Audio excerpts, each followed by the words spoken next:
Hello అండి, welcome to tasty vibe. ఇవాళ మనం చేసుకోబోతున్న రెసిపీ క్యారెట్ వెల్లుల్లి కారం అండి. ఇందులో అన్ని హెల్దీ ఇంగ్రీడియంట్సే వాడబోతున్నామండి. వెల్లుల్లి చాలా మంచిది హెల్త్కి, అండ్ క్యారెట్ కూడా చాలా మంచిదని మనకు తెలుసు. ఇప్పుడు ఈ రెండింటి కాంబినేషన్లో ఒక మంచి వంటకం ప్రిపేర్ చేసుకోబోతున్నాం. క్యారెట్ మన కళ్ళకి ఎంతో మంచిది, అలాగే వెల్లుల్లి కూడా చాలా ఆరోగ్య ప్రయోజనాలను కలిగి ఉంటుందండి.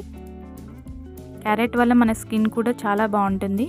ఒకసారి ఈ రెసిపీని తప్పకుండా ట్రై చేయండి, చాలా టేస్టీగా కూడా ఉంటుంది. ఇప్పుడు దీనికి కావాల్సిన ఇంగ్రీడియంట్స్ ఏంటో చూసేద్దాం.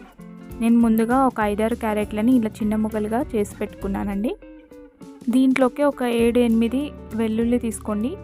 ఒక స్పూన్ జీలకర్ర కూడా వేసుకొని వీటన్నిటిని ఒక చిన్న రోల్లో వేసుకొని ఇలా కచ్చా పచ్చాగా దంచుకోండి. దీని తర్వాత రుచికి సరిపడా కారం కూడా ఇందులోనే వేసుకొని ఇలా కారం కూడా కలిసిపోయేలాగా బాగా దంచుకోవాలండి. ఇలా ప్రిపేర్ చేసుకొని పక్కన పెట్టుకోండి.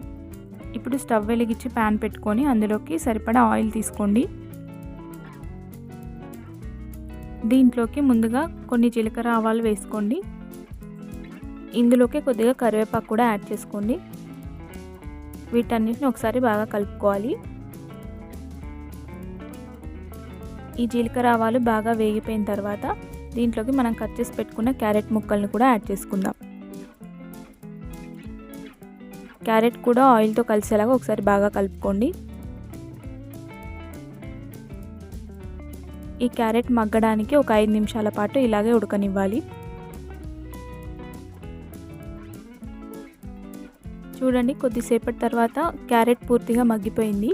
దీంట్లోకి మనం ముందుగానే దంచి పెట్టుకున్న కారం 2 స్పూన్లు యాడ్ చేసుకొని ఇలా బాగా కలుపుకోవాలండి. ఈ కారం క్యారెట్ ముక్కలకి బాగా పట్టేలాగా ఒకసారి బాగా కలుపుకోండి. ఇలా కలుపుకున్న తర్వాత దీన్ని కూడా ఒక 2 నిమిషాల పాటు బాగా ఉడకనివ్వాలండి.